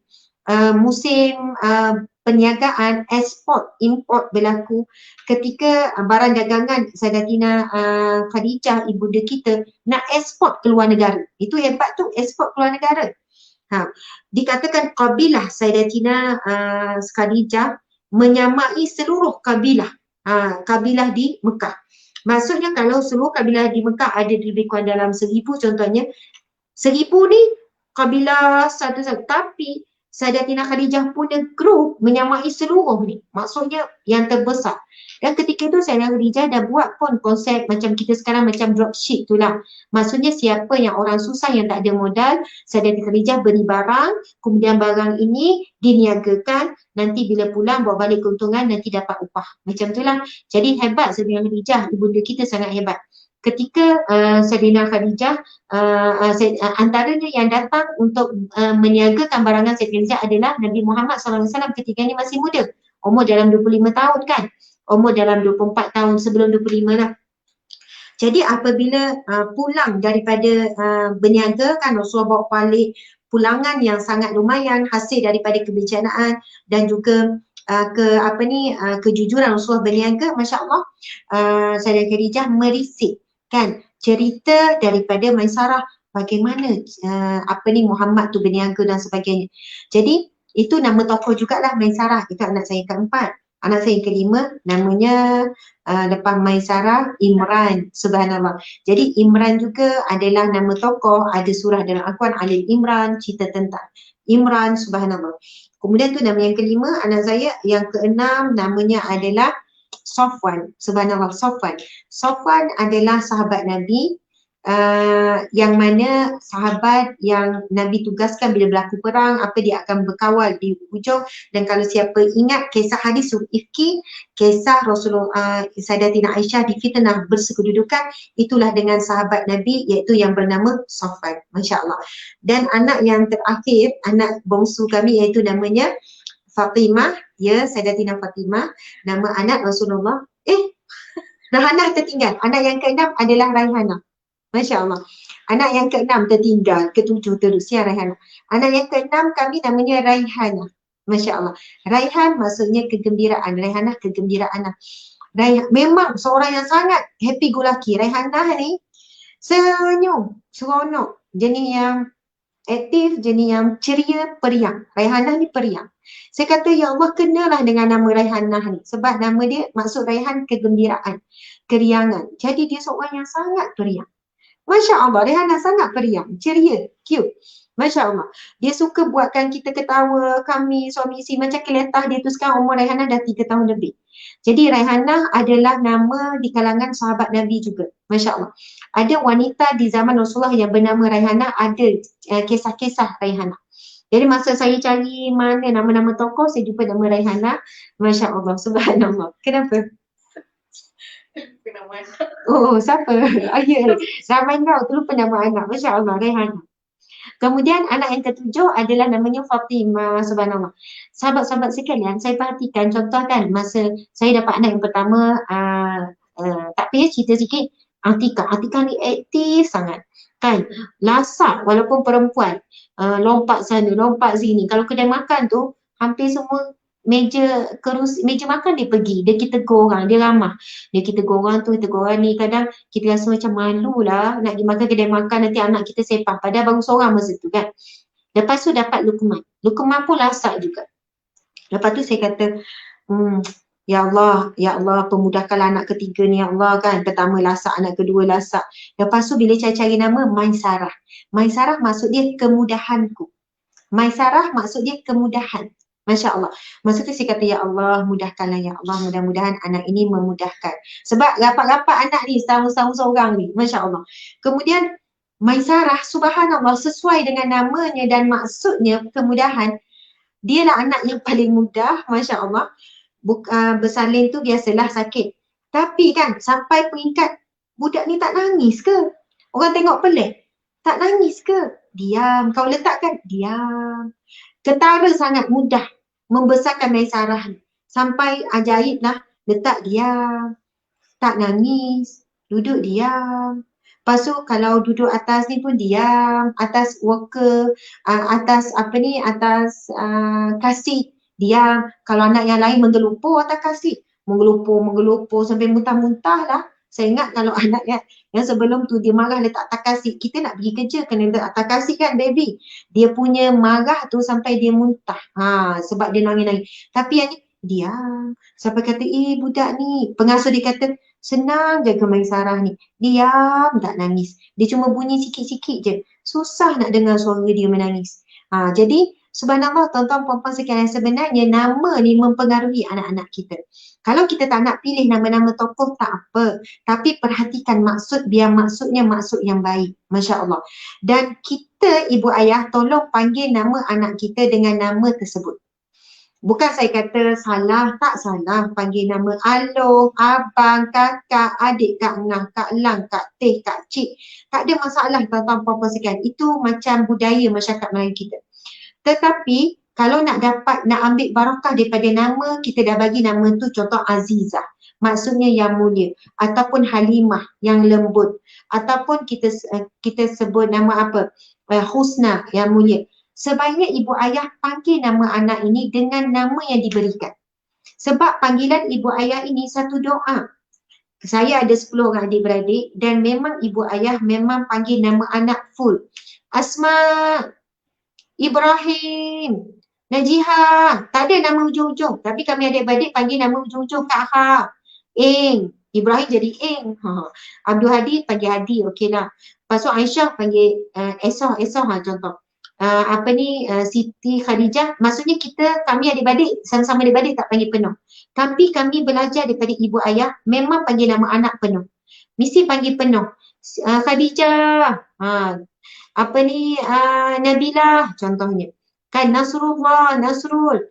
Jadi bila ditanya ibu ayah kata sebab dah pilih nama anak tu baik, dah bagus maksud dia. Jadi bila ibu ayah ulang, mudahan barakahlah nama tersebut kan, jadi doa. Jadi subhanallah tuan-tuan puan-puan sekalian, kita nak fikir nama anak tu berbulan-bulan kadang, daripada start mengandung 1 bulan 2 bulan, belum mengandung lagi dah fikir dah kan, sedapnya nama ni. Bila dah beri, bila anak tu mula membesar, panggil adik, kakak, abang. Jadi rugilah tuan-tuan puan-puan sekalian, sebab kita akan dipanggil dengan panggilan apa yang kita panggil di dunia. Itu di antara perbincangan ahli ulama. Sebab itu Rasulullah SAW dia tidak tukar nama sahabat-sahabat yang masuk Islam, yang maksudnya tak elok sebelum Islam. Nabi Muhammad tak tukar, cuma Nabi Muhammad SAW memberikan gelaran yang baru dan dipanggilkan dengan gelaran tersebut. Sebab kita akan dipanggil di masyarakat kelak dengan nama-nama kita yang dipanggil di dunia. Maka biarlah kita memanggil anak kita dan membahasakan diri kita dengan nama-nama yang baik. Masya Allah, Allahu Akbar. Tak, nama adik saya ada nama Nabilah. Kalau nama adik-adik saya, yang pertama Najihah, Asma, Ibrahim. Kemudian Aisyah, Abdul Hadi, Asiyah dulu. Asiyah, Abdul Hadi, Siti Khadijah, Siti Aminah, Muhammad Nasrullah dan Nabilah. Itu 10 orang adik-adik saya. Kalau anak saya 7 orang yang saya sebut tadi. Okey, subhanallah, sahabat-sahabat yang dirahmati Allah sekalian, kita sebenarnya dah habis dah ni masa kita ni. Jadi kesimpulan daripada kisah Sayyidatina Asma, kita ambil pengajaran akan keberaniannya, akan kedermawanannya, antaranya itu tentang bab bersedekah. Firman Allah Subhanahu wa taala, Allahu Akbar. Bismillahirrahmanirrahim. Alladzina yunfiquna amwalahum bil-laili wan-nahari sirran wa 'alaniyah falahum ajruhum 'inda rabbihim wala khaufun 'alaihim wala hum yahzanun. Allahu Akbar. Orang yang suka bersedekah, memberi infak, orang yang tidak akan berduka cita dalam hidupnya. Kalau ada ujian pun dia cepat-cepat, subhanallah, terubat. Dia cepat-cepat kuat. Okey, cuba kita lihat firman Allah ini. Orang-orang yang mendermakan hartanya pada waktu malam dan siang, secara sembunyi ataupun terbuka, maka mereka beroleh pahala di sisi Tuhan mereka dan tidak ada kebimbangan dari berlakunya kejadian tidak baik terhadap mereka, serta mereka pula tidak akan berduka cita. Subhanallah. Tapi yang penting ikhlas. Saya ulang lagi sekali.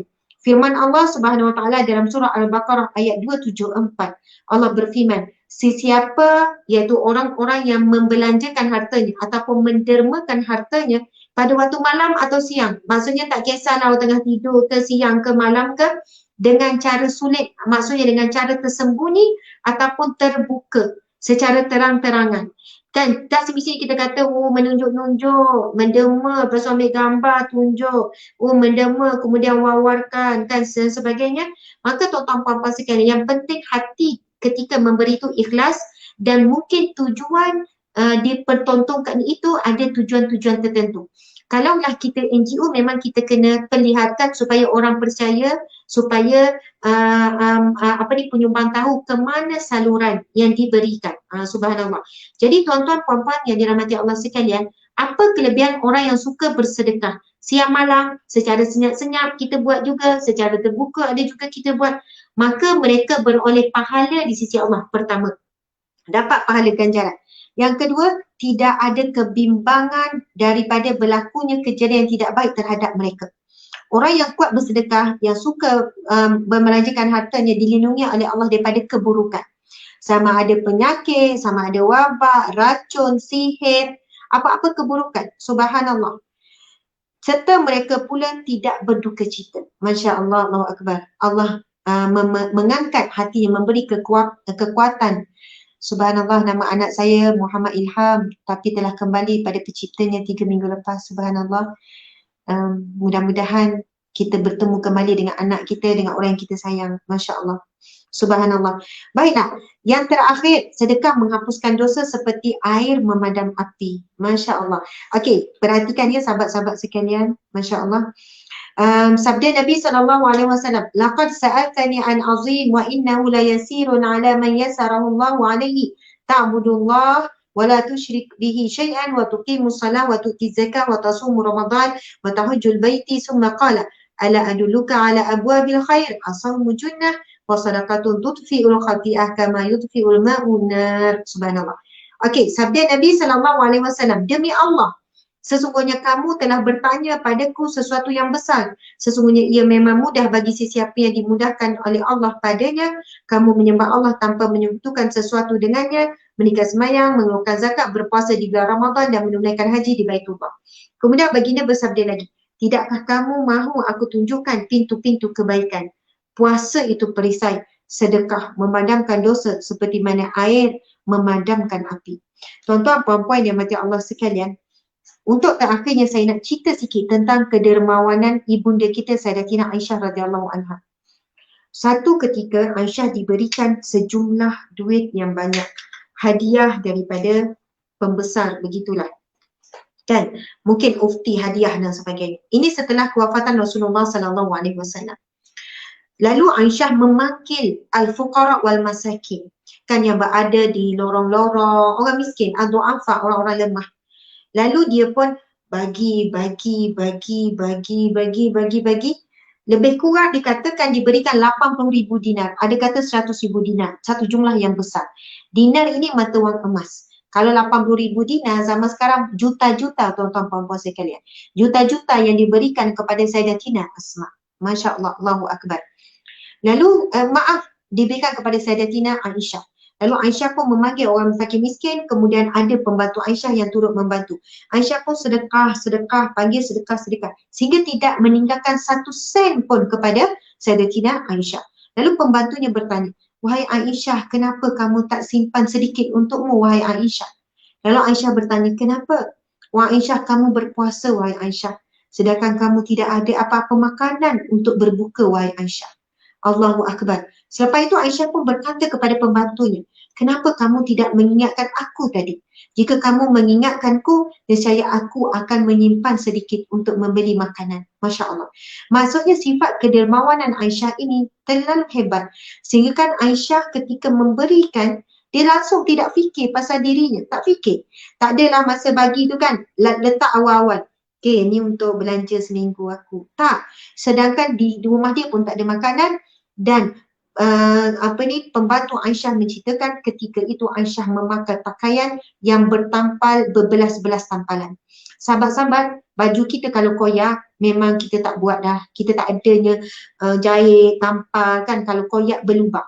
Kalau koyak bahagian jahit, yelah kita jahit balik. Tapi kalau dah buruk sampai rapuh, sampai berlubang, kita tak tampal tuan-tuan puan-puan sekalian. Kita mungkin buat kain buruk. Tetapi bagaimana kan dalam keadaan Sayyidatina Aisyah, dia sangat berjimat.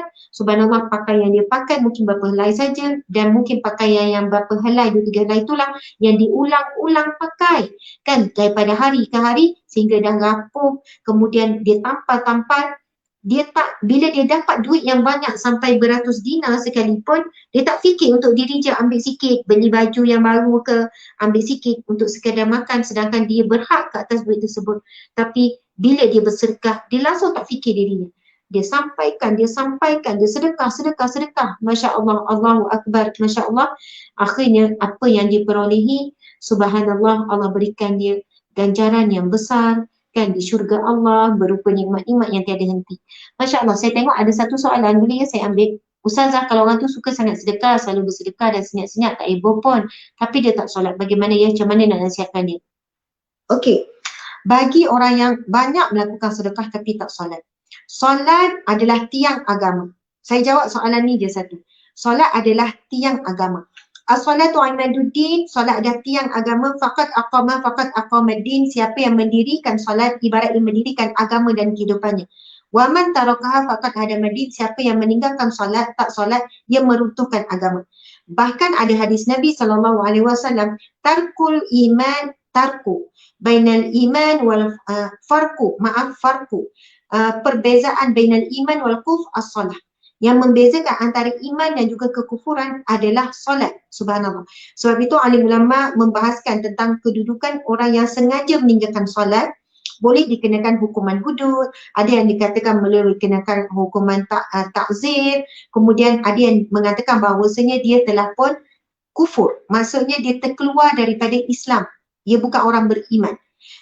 Bahkan ada lagi perbincangan ulama yang lain betapa besarnya dosa meninggalkan solat. Subhanallah. Jadi kita tak boleh kata orang yang tinggalkan solat tu murtad, tak boleh sebut begitu. Tetapi imannya ketika dia tidak menunaikan solat tercabut. Dan solat ni ibarat seperti akaun bank, tuan-tuan puan-puan sekalian. Kita kan kalau ada duit 1 juta, kita pergilah ke bank. Kita kata saya nak simpan duit 1 juta. Lepas tu bank ni pun jawab, boleh nak simpan 1 juta tapi kena buka akaun dulu. Alah, awak ni berkira nak buka-buka akaun, nak isi borang, nak bagi IC bagai apa. Mudahkan je lah, saya bawa banyak ni 1 juta. Kalau saya masuk kredit kan, maksudnya saya buat masuk dalam bank tuan ni, tuan juga yang untung. Saya pun tak nak guna duit ni, tuan buatlah melabur ke apa. Saya bawa 1 juta ni. Tak boleh tuan, 1 juta ke, 100 ke, kena ada akaun. Bila ada akaun, tuan boleh masuk. Akaun ni nak buka syarat-syarat sekian. Subhanallah. Ibaratnya begitulah tuan-tuan puan-puan sekalian. Solat ni ibarat akaun pahala. Kalau kita solat, maka pahala lain pun masuk. Sedekah masuk, puasa masuk, sekian masuk. Tetapi kalau kita tidak solat, bagaimana pahala nak masuk kalau tak ada akaun pahala? Masya Allah. Sebab itu disebutkan dalam hadis Nabi, solat adalah amalan yang pertama akan dihisab. Jika solatnya diterima, maka dia selamat. Kan, dia selamat. Amalan lain diterima. Namun jika solatnya bermasalah, solatnya tidak ada, maka tertolak amalan, maka celakalah dia. Itu hadis yang sahih. Amalan yang pertama, awwalu ma yuhasabu. Amalan yang pertama yang akan dihisab di mahsyar kelak adalah solat. Jika solatnya diterima oleh Allah, solatnya selesai, maka selamatlah dia. Maksudnya ke syurgalah dia. Namun jika solatnya itu ditolak, kan solatnya itu ada masalah, apatah lagi tak solat, maka Nabi SAW sebut, maka rugilah, celakalah dia solatnya, dia akan dihumbang ke neraka. Na'udzubillahi min zalik. Jadi tuan-tuan puan-puan sekalian, kalaulah kita tak mampu bersedekah, kita tak mampu nak puasa sunat, kita tak mampu nak buat solat sunat, kita tak mampu nak banyakkan zikir, tak mampu nak buat banyak kebaikan, nak mencegah kemungkaran tak kurang, kita jagalah solat fardu yang 5 tu. Jaga betul-betul. Jaga di awal waktu. Tunaikan dengan tenang, tunaikan dengan lemah lembut, jangan tergesa-gesa, jangan solat laju. Sebab solat laju adalah ciri-ciri solat yang ditolak. Ditolak maksudnya kemungkinan tak sah. Kedua, solat yang laju menunjukkan ciri-ciri solat dalam keadaan tidak tenang. Maksudnya solat dalam keadaan lalai. Kan, berkejar-kejar untuk kejar apa? Kejar dunia. Sedangkan itu waktunya dia bersunyian dengan Allah, berbicara dengan Allah. Waktunya simpulan kasih dan cintanya dengan Allah Subhanahu Wa Taala.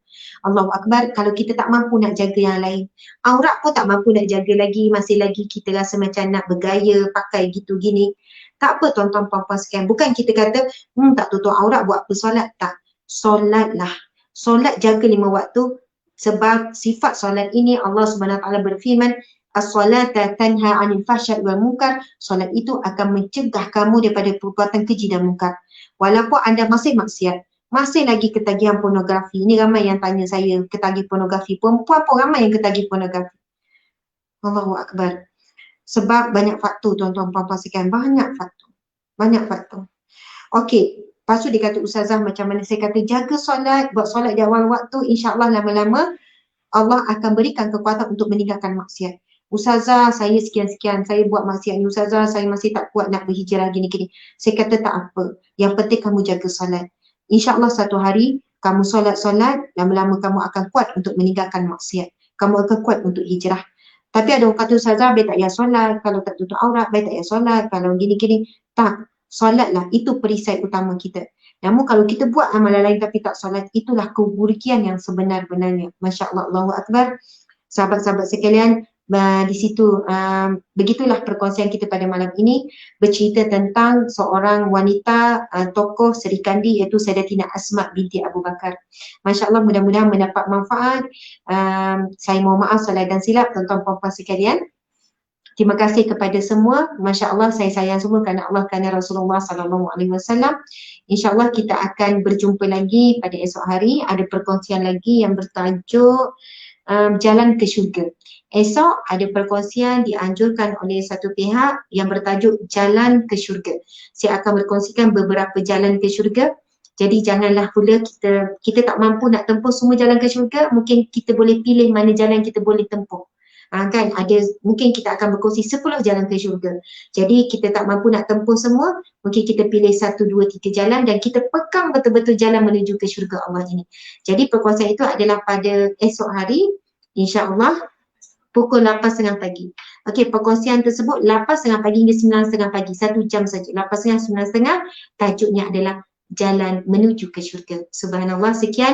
Jangan lupa baca ilmu. Sebelum tidur baca 3 kul, baca ayatul kursi, ambil wuduk, kemudian tidurlah. Kalau kita meninggal dunia mudah-mudahan dalam husnul khatimah. Siapa yang bersiap sedia untuk tidur, iaitu mati sementara, insya-Allah dia juga akan bersiap sedia untuk mati yang kekal selama-lamanya, untuk mati yang sebenar-benarnya. Kita nak tahu kita ni orang bersedia tak untuk mati yang sebenar-benarnya, mati yang betul-betul tu meninggal dunia. Kita tengok bagaimana keadaan kita menghadapi kematian sementara. Jadi sunnah Nabi sebelum tidur baca ilmu, kalau rajin bacalah as-sajadah sebab sunnah Nabi baca 2 surah ni. Tak kuat baca ilmu saja pun tak apa. Kemudian Nabi baca 3 kul, Nabi tanda tangan, Nabi baca, kemudian Nabi akan menyapu ke seluruh tubuh. Itu sunnah Nabi tuan-tuan puan-puan sekalian. Dan sunnah Nabi sebelum tidur Nabi akan baca, Nabi baca apa ni? Nabi baca, Nabi mengambil wuduk. Subhanallah. Dan Nabi berpesan kepada Sayyidatina Fatimah ketika Sayyidatina Fatimah meminta bantuan ataupun seorang pembantu, Rasulullah pun berkata, wahai Fatimah, maukah kamu aku ajarkan kamu satu amalan yang lebih baik daripada seorang pembantu, iaitu bacalah subhanallah, alhamdulillah, Allahu akbar sebanyak 33 kali sebelum tidur. Jadi mudah-mudahan tuan-tuan puan-puan sekalian, kalau hari ini hari yang menyedihkan, tadi ada yang ramai kata Ustazah hari ini hari yang sedih, Ustazah saya down hari ini, Ustazah saya kecewa. Sesedih apapun cerita hari ini, saya pun ada cerita yang sedih membuatkan saya terduduk. Sesedih apapun, sekecewa apapun kehidupan kita hari ini, sudahilah dengan kesudahan yang terindah. Subhanallah.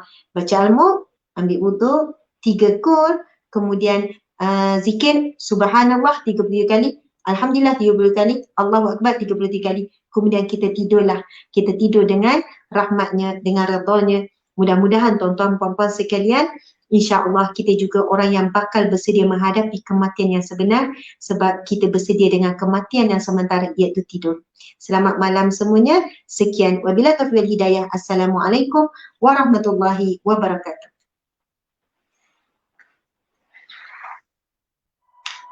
Jumpa lagi semua. A'udzubillahi minasyaitonir rajim. لن تنالوا البر حتى تنفقوا مما تحبون. Sadaqallahul azim. Sesungguhnya kamu sekali-kali tidak akan dapat akan kesempurnaan kebaikan melainkan kamu mendermakan dan menginfakkan apa yang kamu sayangi yang ada pada diri kamu.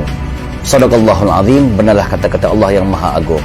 Kadang-kadang kita sayang harta kita, kereta kita nak membeli itu, nak membeli ini, dan kita sangkakan harta itu akan berkekalan sebab dia atas empunya harta kita. Tetapi Allah Subhanahu Wa Taala menyatakan kamu tidak akan dapat kesempurnaan kebaikan sehingga yang kita sayang daripada harta-harta kita tadi kita infakkan. Kerana apa yang kita beli kat dunia ini kita akan tinggalkan. Bila mati sebagai contoh, kita lagi pencen, lagi stabil, kita ada tanah, ada rumah sewa.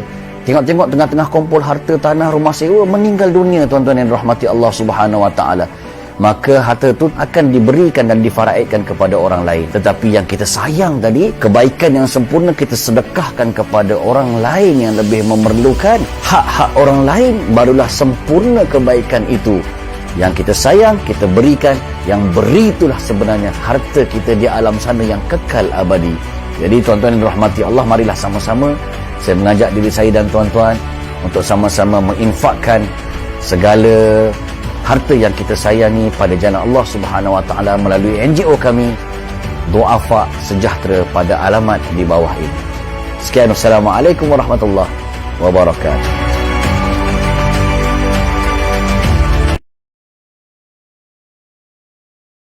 Bismillahirrahmanirrahim. Alhamdulillahi Rabbil Alamin. Ar-Rahmanir Rahim. مالك يوم الدين إياك نعبد وإياك نستعين اهدنا الصراط المستقيم صراط الذين أنعمت عليهم غير المغضوب عليهم ولا الضالين.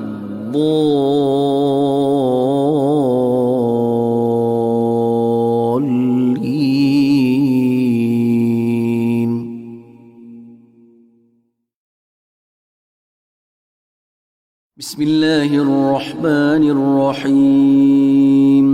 قل هو الله أحد الله الصمد لم يلد ولم يولد ولم يكن له كفوا أحد.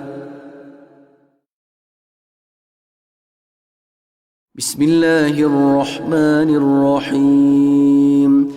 قل أعوذ برب الفلق من شر ما خلق ومن شر غاسق إذا وقب ومن شر النفاثات في العقد ومن شر حاسد إذا حسد.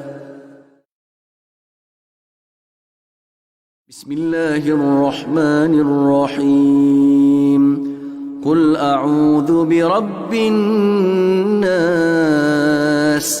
ملك الناس إله الناس من شر الوسواس الخناس الذي يوسوس في صدور الناس من الجنة والناس. صدق الله العظيم.